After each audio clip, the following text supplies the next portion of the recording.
नमस्कार दोस्तों, सुबह सुबह की सबसे पहली बड़ी खबर में आपको बताएंगे कि जनता की उम्मीदों पर खरा नहीं उतर रही मोदी सरकार। चुनाव से बाहर का रास्ता दिखाना है जरूरी। मल्लिकार्जुन खड़गे ने मोदी सरकार को घेरते हुए कह दी है बड़ी बात। इसी प्रकार दोस्तों दूसरी बड़ी खबर में आपको बताएंगे कि नीतीश कुमार का रास्ता हुआ साफ। आज बनाए जा सकते हैं इंडिया के संयोजक। सीट शेयरिंग को लेकर के बड़ा फॉर्मूला आया सामने, जिसको लेकर के बिहार में और लोकसभा चुनाव में भाजपाइयों की उड़ जाएगी नींद। इसी प्रकार तीसरी बड़ी खबर में आपको बताएंगे कि हिट एंड रन कानून का विरोध, कैथल में ट्रांसपोर्टरों की हड़ताल। पिछले 5 दिनों से नहीं घुमा ट्रक का पहिया, जिसको लेकर के महंगाई जा चुकी है चरम सीमा पर और आम जनता को उठाना पड़ रहा है नुकसान। इसी प्रकार चौथी बड़ी खबर में आपको बताएंगे कि इंडिया गठबंधन के भीष्म पितामह बने लालू प्रसाद यादव। मल्लिकार्जुन खड़गे और ममता बनर्जी समेत कई नेताओं को लगा डाला फोन और कई मुद्दों पर की चर्चा। जी हाँ दोस्तों, इसी प्रकार पांचवी बड़ी खबर में आपको बताएंगे कि राहुल की भारत जोड़ो न्याय यात्रा बनेगा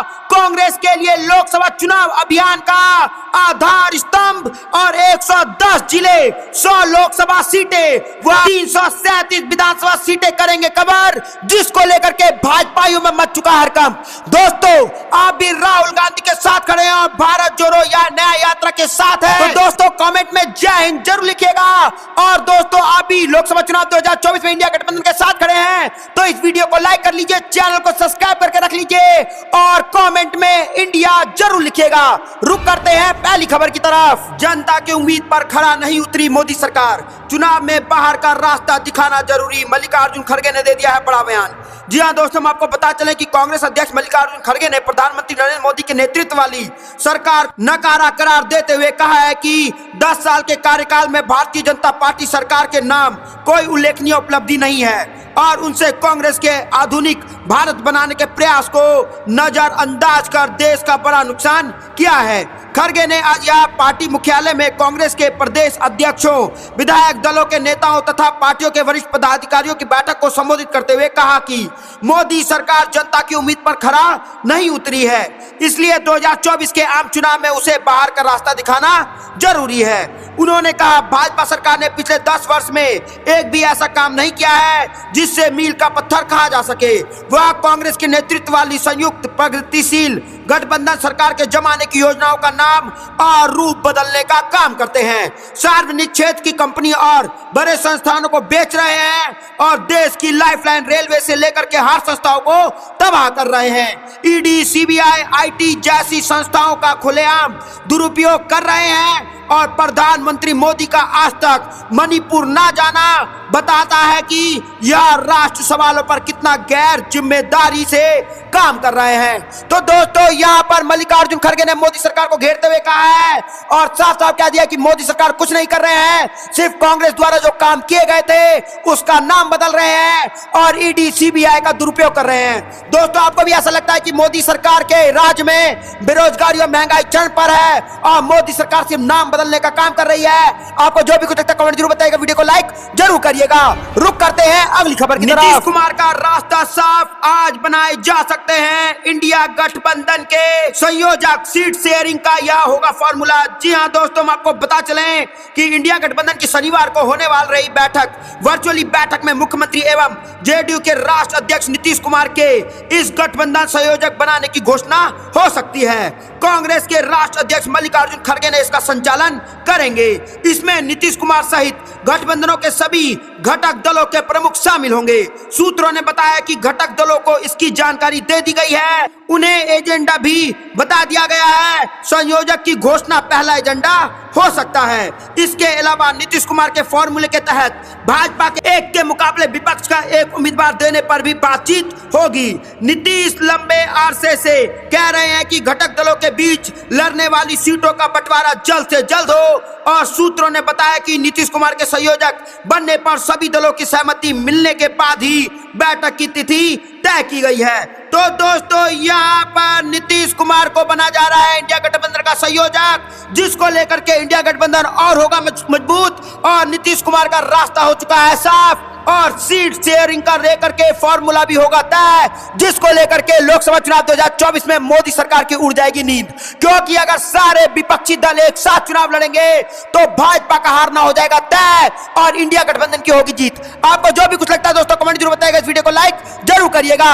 रुक करते हैं अगली खबर की तरफ। हिट एंड रन कानून का विरोध, कैथल में ट्रांसपोर्टरों की हड़ताल, पिछले 5 दिन से नहीं घूमे ट्रैक्टरों के पहिए। जी हां दोस्तों, 5 दिन ट्रकों का हड़ताल होने जा रहा है, जिसको लेकर के 5 दिन से ट्रक जो है वो हड़ताल पे हैं और एक भी टायर जो है ट्रकों का वो 5 दिन से नहीं घूमा है। और पिछले 5 दिन से जारी ट्रांसपोर्टरों की हड़ताल के कारण जिले में करीब 22 करोड़ रुपए का कारोबार प्रभावित हुआ है। जी हां दोस्तों, आपने सही सुना कि यहाँ पे अगर ट्रांसपोर्टर्स सारे अगर हड़ताल पे रहे हैं तो पिछले 4-5 दिनों से 22 करोड़ रुपए के कारोबार पर प्रभावित हुआ है ये बात। और ट्रक यूनियन के पदाधिकारियों का कहना है कि सरकार उन्हें केवल मौखिक रूप से ही नहीं आश्वासन दे रही है, लेकिन लिखित में कोई आश्वासन नहीं दे रही है। जी हाँ, तो ट्रक यूनियन के पदाधिकारियों का कहना है कि सिर्फ मोदी सरकार बोल क्यों रही है, आखिर वो हमको लिख के क्यों नहीं दे रही है। और जब तक मोदी सरकार लिख के नहीं देगी, जब तक एक भी ट्रक इधर से उधर नहीं होगा। और दोस्तों, हम आपको पता चले कि अगर ट्रक ट्रांसपोर्टर अभी भी हड़ताल पर रहे, लंबे समय तक हड़ताल पर रहे, तो महंगाई चरम सीमा पर चली जाएगी और हर चीज का नुकसान कॉमर्शियल सेक्टर को होगा, सरकार को होगा और महंगाई आम जनता को झेलनी पड़ेगी। दोस्तों, आपको क्या लगता है कि ट्रांसपोर्ट का जो काला कानून, हिट एंड रन कानून है, उसको जल्द से जल्द सरकार को वापस ले लेना चाहिए, नहीं तो महंगाई की मार आम जनता को झेलनी पड़ेगी और लोकसभा चुनाव में जो मार आम जनता सहेगी वही सरकार को सहना पड़ेगा। दोस्तों, आपको जो भी कुछ लगता है कमेंट जरूर बताइएगा, इस वीडियो को लाइक जरूर करिएगा। रुक करते हैं अगली खबर की तरफ। इंडिया गठबंधन के भीष्म पितामह बने लालू यादव, खड़गे और ममता समेत कई नेताओं को लगा दिया गया है फोन। इस मुद्दे पर की गई है चर्चा। जी हां दोस्तों, आपको बता चलें कि लोकसभा चुनाव से पहले विपक्षी एकता को लेकर के लगातार सवाल उठ रहा है। नीतीश कुमार को इंडिया गठबंधन संयोजक बनाने जाने का मसला भी तूल पकड़ रहा है। ऐसे ही चर्चा और उठते सवालों के बीच राजद सुप्रीमो लालू प्रसाद यादव एक बार फिर सक्रिय हो गए हैं। वह इस बार भीष्म पितामह के रूप में सामने आए हैं। बुधवार को लालू प्रसाद यादव ने कांग्रेस अध्यक्ष मल्लिकार्जुन खड़गे समेत इंडिया के कई नेताओं से बारी बारी से फोन पर बात की है। राजद सूत्रों से मिली जानकारी के अनुसार लालू प्रसाद यादव ने बुधवार को कांग्रेस अध्यक्ष मल्लिकार्जुन खड़गे के साथ ही पश्चिम बंगाल की मुख्यमंत्री ममता बनर्जी, उत्तर प्रदेश के पूर्व मुख्यमंत्री अखिलेश यादव के साथ ही शिवसेना प्रमुख उद्धव ठाकरे से फोन पर बात की है। लालू प्रसाद यादव की इन नेताओं से लोकसभा की सीटों के बंटवारे को लेकर के लंबी बात हुई और सूत्रे की माने तो लालू प्रसाद यादव ने इंडिया गठबंधन के पार्टी के बीच सीटों का बंटवारा जल्द से जल्द कराने की बात कही है। साथ ही कहा है कि इंडिया गठबंधन की अगली बैठक की तिथि जल्द से जल्द निर्धारित हो ताकि इस कार्यक्रम प्राथमिकता से किया जा सके। तो दोस्तों, लालू प्रसाद यादव ने फोन पर चर्चा के दौरान नीतीश कुमार को इंडिया गठबंधन का सहयोगी बनाने को लेकर की बात की है और कहा जा रहा है कि उनका मानना है कि नीतीश कुमार को सहयोगी बनाए जाने से किसी को भी आपत्ति नहीं होनी चाहिए। तो दोस्तों, यहाँ पर बड़ी खबर आ रही है कि इंडिया गठबंधन के भीष्म पितामह बने लालू यादव, खड़गे, ममता समेत कई नेताओं को लगा डाला फोन और कई बड़े मुद्दे पर हुई है बात, जिसको लेकर के बिहार में भाजपा को लग सकता है बड़ा झटका और इंडिया गठबंधन होगा मजबूत। दोस्तों, आपको क्या लगता है कि इंडिया गठबंधन लोकसभा चुनाव 2024 में मजबूती के साथ लड़ेगा और भाजपा की नींद उड़ा देगा, मोदी सरकार को हरा करके अपनी सरकार बनाएगा? आपको जो भी कुछ लगता है कमेंट जरूर बताइएगा, इस वीडियो को लाइक जरूर करिएगा। रुक करते हैं अगली खबर की तरफ।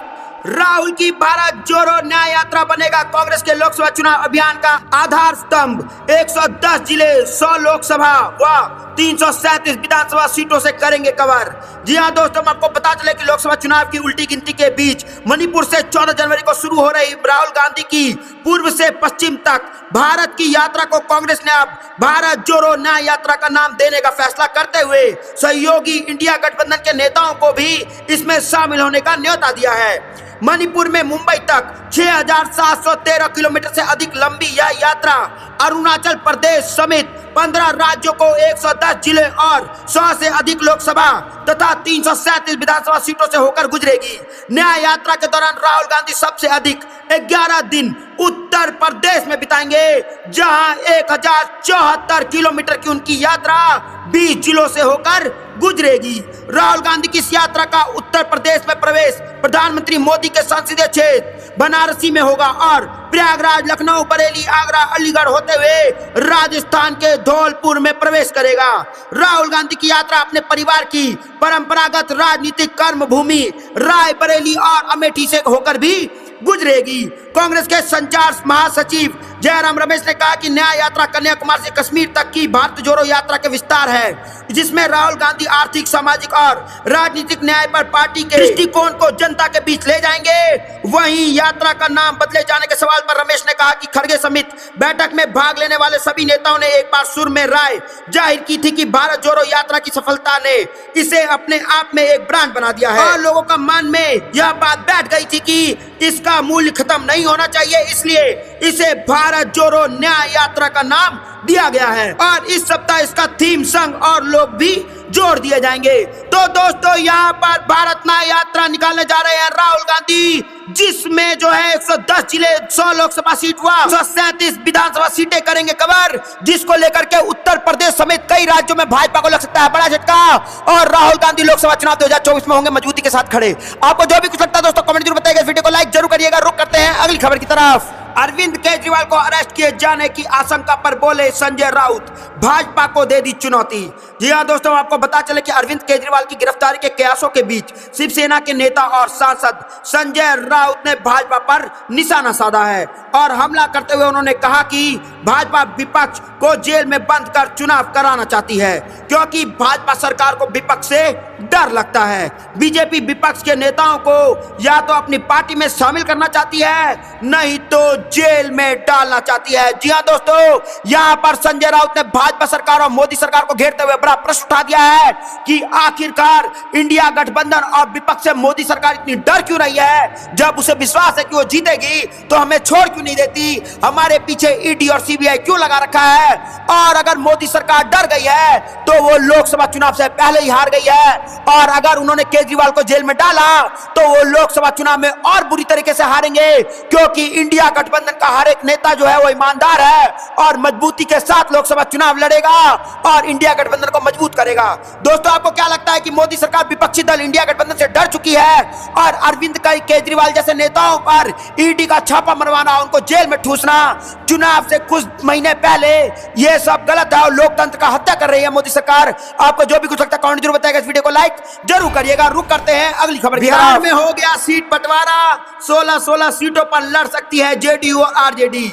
नीतीश संग तेजस्वी ने की हर सीट पर चर्चा। जी हां दोस्तों, हम आपको बता चले कि बिहार के सत्ताधारी महागठबंधन में शामिल जेडीयू, राजद और अन्य दलों के बीच लोकसभा चुनाव के लिए सीटों का बंटवारा करीब करीब हो गया है। सूत्रों ने बताया कि जेडीयू और आरजेडी आगामी लोकसभा चुनाव में 16 सीटों पर चुनाव लड़ सकती है, जबकि उनके अन्य सहयोगी दल कांग्रेस और लेफ्ट पार्टी 8 सीटों पर उम्मीदवार खड़े कर सकती है। सूत्रों के मुताबिक यह सहमति राजद प्रमुख लालू प्रसाद यादव के छोटे बेटे और डिप्टी सीएम तेजस्वी प्रसाद यादव और मुख्यमंत्री नीतीश कुमार के बीच हुई बातचीत में बनी है। तेजस्वी ने गुरुवार को दोपहर में 1 बजे अने मार्ग स्थित मुख्यालय आवास पर पहुंचकर सीएम नीतीश कुमार से मुलाकात की थी और सीट बंटवारे के मुद्दे पर राज्य की सभी 40 सीटों पर चर्चा की थी।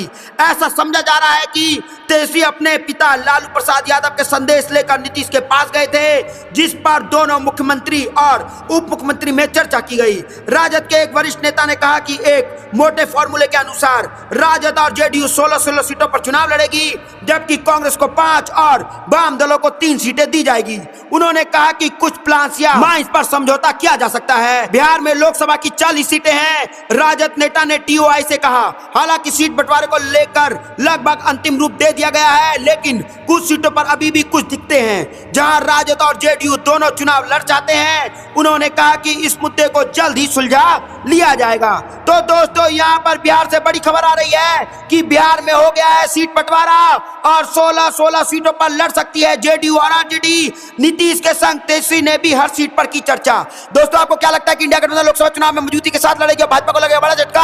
आपको जो भी कुछ लगता है कमेंट जरूर बताइएगा, इस वीडियो को लाइक जरूर करिएगा। रुक करते हैं अगली खबर की तरफ। हम भाजपा से नहीं ईवीएम से हारे हैं, त्रिवेदी ने कह दी बड़ी बात। जी हां दोस्तों, हम आपको पता चले कि प्रदेश में हुए विधानसभा चुनाव में कांग्रेस भाजपा से नहीं ईवीएम मशीन से हारी है, जिसके विरोध में सर्वोच्च न्यायालय के समक्ष पूरे तथ्यों एवं प्रमाणों के साथ पूरी जानकारी भेजी जा रही है, ताकि भाजपा का यह पंच लोकसभा चुनाव में दोबारा दोहराया ना जा सके। तो दोस्तों यहाँ पर बड़ी खबर आ रही है कि कांग्रेस के बड़े नेता ने बड़ी बात कह दी है। उन्होंने कह दिया है साफ साफ कि जो भी हम 3 विधानसभा चुनाव हारे हैं वो भाजपा से नहीं बल्कि गड़बड़ी के चक्कर में हारे हैं। और आखिर मोदी सरकार ईवीएम से ही क्यों चुनाव कराना चाहती है, मत पथ से चुनाव क्यों नहीं कराना चाहती है?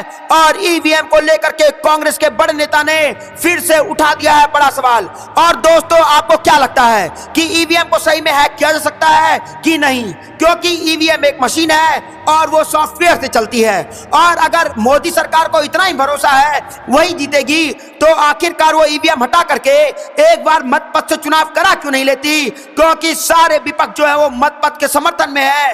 सिर्फ मोदी सरकार ऐसी एक सरकार है जो चाहती है कि ईवीएम से ही चुनाव हो। बल्कि जब भाजपा सत्ता में नहीं थी तो वो भी ईवीएम के विरोध में थी और कहती थी कि ईवीएम को हैक किया जा सकता है। तो आखिरकार सत्ता में आने के बाद ऐसा क्या हुआ जो ईवीएम हैक नहीं हो सकता है, ऐसा भाजपा को लगने लगा है।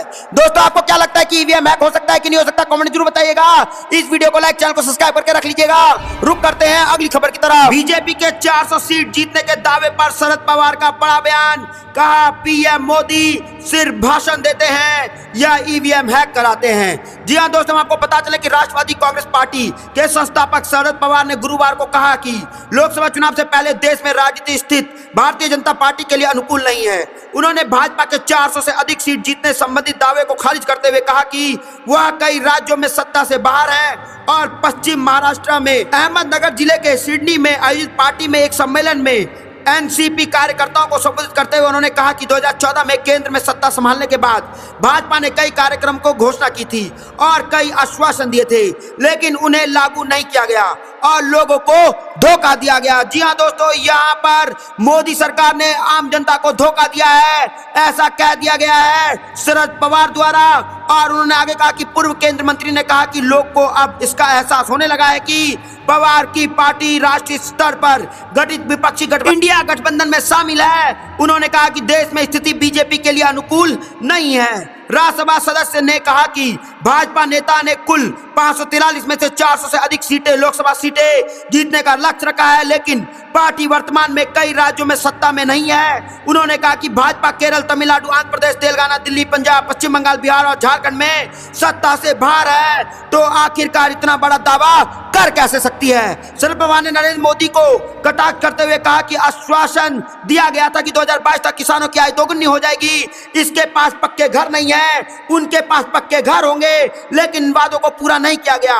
उन्होंने कहा कि मोदी ने आश्वासन दिया था कि 2024-25 तक भारत 5000 अरब अमेरिका डॉलर की अर्थव्यवस्था बन जाएगा, लेकिन अब उसका 50% भी नहीं है। उन्होंने कहा कि मोदी की सिर्फ गारंटी है, नहीं है, कोई गारंटी नहीं है, सिर्फ धोखाधड़ी है।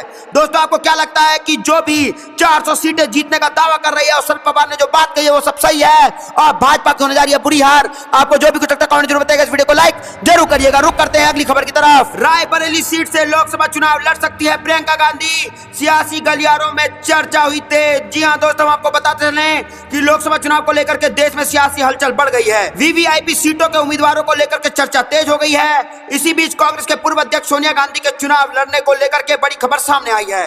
सोनिया गांधी को लेकर के तेलंगाना की कांग्रेस इकाई ने एक प्रस्ताव पारित किया है, जिसमें सोनिया गांधी के तेलंगाना की किसी भी सीट से चुनाव लड़ने की मांग की गई है। तेलंगाना कांग्रेस की इस मांग के बाद सियासी गलियारों में कई तरह की अटकलें शुरू हो गई हैं। कयास लगाया जा रहा है कि सोनिया गांधी को तेलंगाना की मेडक सीट से चुनाव मैदान में उतारा जा सकता है और पूर्व पीएम इंदिरा गांधी भी इस सीट से चुनाव लड़ी थी। अगर ऐसा हुआ तो सोनिया गांधी शायद उत्तर प्रदेश की रायबरेली सीट से चुनाव ना लड़े। ऐसे में चर्चा शुरू हो गई है कि कांग्रेस की ओर से प्रियंका गांधी वाड्रा को रायबरेली सीट से चुनाव लड़ाया जा सकता है। बता दें कि फिलहाल सोनिया गांधी यूपी की रायबरेली लोकसभा सीट से सांसद हैं और इस सीट पर कांग्रेस का दबदबा रहा है। रायबरेली को कांग्रेस का ऐसा किला माना जाता है कि जिससे भेद पाना बेहद मुश्किल है। इसका अनुमान आप इस बात से लगा सकते हैं कि बीते 4 चुनाव से सोनिया गांधी यहां से बड़े अंतर से जीती आ रही हैं। तो दोस्तों यहाँ पर एक बड़ी खबर आ रही है कि रायबरेली सीट से लोकसभा चुनाव लड़ सकती हैं प्रियंका गांधी और सियासी गलियारों में चर्चा हो चुकी है शुरू, जिसको लेकर के उत्तर प्रदेश में भाजपा को लग सकता है बड़ा झटका, क्योंकि प्रियंका गांधी अपने में एक कद्दावर नेता है और इंदिरा गांधी की याद दिलाती हैं और इंदिरा गांधी की तरह वो रैली में दहाड़ती हैं, जिसको लेकर के उत्तर प्रदेश में एक महिला फेस साबित हो सकती है कांग्रेस की तरफ से प्रियंका गांधी, और जिसको लेकर के भाजपा सरकार को लग सकता है बड़ा झटका। दोस्तों आपको क्या लगता है कि प्रियंका गांधी को रायबरेली सीट से लड़ना चाहिए कि नहीं लड़ना चाहिए, कमेंट में जरूर बताइएगा। और दोस्तों अगर आप भी लोकसभा चुनाव 2024 में कांग्रेस पार्टी और इंडिया गठबंधन के साथ खड़े हैं तो इस वीडियो को लाइक, चैनल को सब्सक्राइब करके रख लीजिए और कमेंट में जय हिंद जरूर लिखिएगा। जय हिंद, जय भारत।